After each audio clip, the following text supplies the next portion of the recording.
Rev up your engines!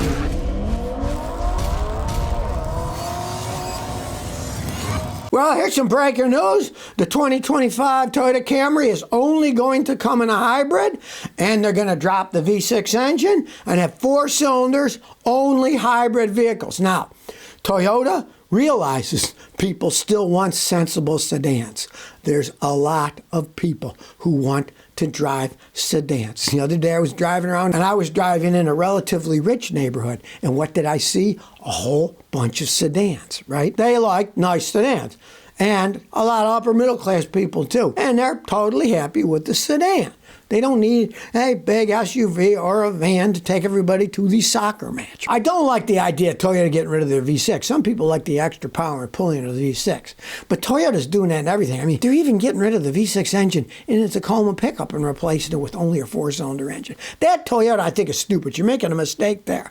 But still making the Toyota Camrys, that's a smart move. There are people who want sedans, just like years ago, all the manufacturers thought, oh, Americans, they only want big old trucks. We'll just make big monster trucks. We'll even turn the Tacoma into a big monster truck, right? Then Ford comes out with a Ford Maverick, a little pickup truck, sells the heck out of them because there's a lot of people who want a small pickup. They don't want a big monster.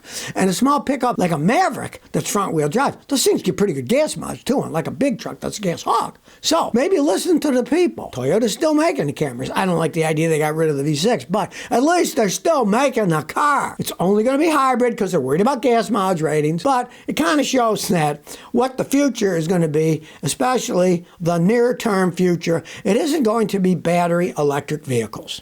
It's going to be hybrid gasoline vehicles. People will try hybrids. Many of my customers like hybrids, are happy with them. I had a guy just bring me a Ford F-150 Lightning, the electric pickup truck, and when his lease is up, he's getting rid of it. He said, nah, I didn't like it, too much hassle. So he even claimed it was giving him headaches from the electromagnetic interference. I don't know if that's a thing or not. Hey, anybody out there have something like that happen? Tell me. Is he the only guy who says he gets headaches driving around the electric vehicle? Or do other people get it? So if you are, tell me. I'd like to know. Listen to this. I submitted a video on this guy's electric Lightning, the Ford pickup truck, and here's his trip back from here to Pennsylvania, showing you what a hassle electric pickups are. He said, Scotty, I had to stop at an EV Go charging station. I only charged from 30 to 50%.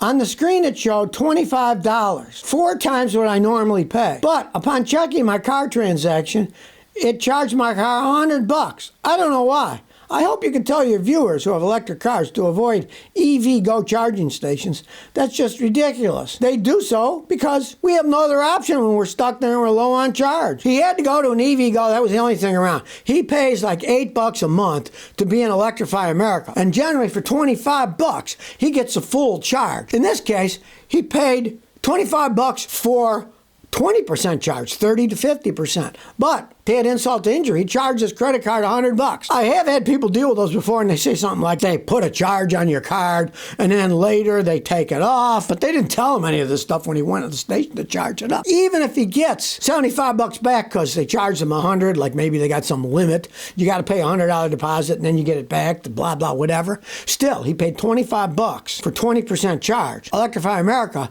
he pays $25 for full charge, not 20%. So this is the problem with electric cars. They can gouge you whenever they want. And what are you going to do? You're stuck there, and you got to charge your car up. The guy even told me, he said, when my lease is up on this electric Ford pickup, he says, I'm not getting another one. He says, maybe I'll get a hybrid.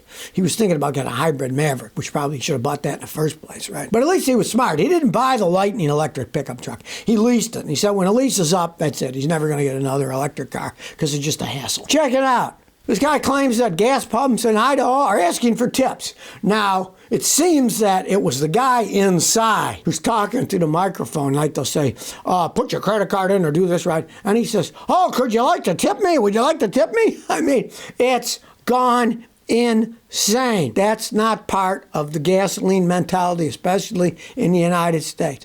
Back in the day when I worked at my father's Texaco station, even when I was a teenager doing it, right? We washed everyone's windshield who came into place and bought any gasoline, even if they bought $1 worth. We never got a tip. And now you're pumping your own gas.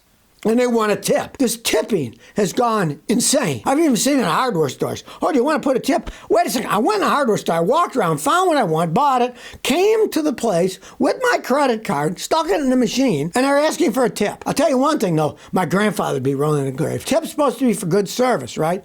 So you liked what you got. How come when you go to these restaurants, right, you pay for it up front and they ask for a tip up front? Okay, what if the food stinks? You should never have to tip for food until it's over. Because what if the food's bad? Hey, I want my tip back. The food stunk. It's gone to a point of total absurdity. Or even worse, you're going to get takeout food, right?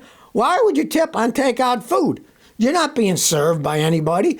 You drove there, picked the food up yourself, and drove it home, right? You ain't tipping anybody. Yeah, I understand tipping an Uber driver or Lyft driver if they're delivering you food. Yeah, that's part of the service. They're servicing you, give them a tip, right? But if you go pick it up, why are you tipping them? Well, now, if gas pumps start asking for tips, that's just too much. Now, of course, this will never fly in the United States. People are already pissed at the price of gasoline all the time. They're not going to add money and give a tip. Yeah, thanks for ripping me off. Here's $5, you know? I don't think so. Oriole Garage says, what are your thoughts on the Nissan e-Power? Not sure if you have e-Power of Nissan USA, but here in Australia we have them. They work differently than a traditional hybrid because the engine has no mechanical link to the wheels. Power comes from the electric motor, never from the engine. What do you think of this? Well, they're coming out with a Dodge Ram pickup truck that's like that the engine is not connected to the wheels. When the battery gets low, the engine turns up, runs the generator, which creates electricity, which then charges the battery, and the electricity runs the wheels. Trains have been that way. They got big diesel engines, they run generators, and then the generators run the wheels. But it's also extremely inefficient. If you're going to have a gasoline engine, it's much more efficient to have that gasoline engine driving your car directly through transmission than it is to have that gasoline engine run a generator, which then runs the electric motors to drive you. Because at each step, there's a loss of efficiency. Gasoline motor running a generator, one, you lose power while it's generating. It's somewhat inefficient. And then if it goes to a battery system, which that's a hybrid, so it would, it goes to a battery system, there's inefficiency there. It's not efficient to run electricity by running a gasoline motor to charge it to create electricity and run an electric motor. It's just not efficient. It's an inefficient mode. That's just the way that it is. You got a lot of torque. That's why the big diesel engines, going on trains going down, all kinds of torque, make electricity. Electric motors have a lot of torque for pulling lots of weights, right? But they're not that efficient. Those big trains use a tremendous amount of diesel fuel, right? So running a hybrid, interesting idea off a gasoline engine that runs a generator, and your gas engine doesn't have a transmission that runs the wheels. It's interesting, but it's less efficient. You get better gas mileage running a gasoline engine running the wheels than you do a gas engine generating electricity and then going to an electric motor, because it's each step you lose efficiency. So it's not an efficient system. Deep Brain says, my car key can't turn. 95 Camry sedan. 197,000 kilometers. The key inserts, but it won't turn. Help. You got two choices. Hopefully, you've listened to me. In this drawer here, I have spare keys for all my machines. All of them. Motorcycles, cars, trucks, you name it. If one key doesn't work, I got a spare. I stick the spare in and it works, great. Then the key that doesn't work, I throw it away, and I get the key that does work, and I go to a locksmith and get a spare made. So I have a spare. In your case, you're going to need a new lock assembly, key and lock assembly. It's what, a 95 Camry? They sell those even at AutoZone. And you'll have to replace the whole thing, because what happens is it comes apart inside and it doesn't work. Now, if you look, there's a little hole, and if you get like a little needle thing, push it in the hole, and you got the key in there, the whole thing will pull out, and then you get the new one and put it in. You'll have a different key in it, which won't work on your doors, so you got to save the old key if you got to unlock your doors. I've got videos on my website that show you how to replace a key cylinder on a Toyota. You can just replace it yourself, but pray you got another key. It could be just as bad as your key is worn out and a new key will work. And if you do have another key, or even if you don't, heck, try spraying WD-40 in it, and then maybe it'll turn and lubricate. GDI Moto says, I've stripped spark plug threads on my Honda. 04 Honda Accord, 150,000 miles. It blew number 2 spark plug out of the head, no more threads. They said it's going to be $5,000 to repair. What should I do? Help. Hire a guy like me if you don't want to try it yourself. There are things called Healy coils. And what we do is we get a Healy coil set, and it drills and screws into that blown hole. It's an insert. And then the spark plug goes into that, and it fixes it. Any mechanic knows how to put in a Healy coil, and it can generally last for quite some time. Yes, how many miles you got on it, but it can still go for years and years by using a Healy coil kit. The guy just wants to sell you a whole engine, right? But any good mechanic can put a Healy coil kit in it. Or you could try yourself. There's videos out there, watch them. If you're willing to give it a try, if not, find a mechanic and say, I need a Healy coil, put it in. And any good mechanic can do that.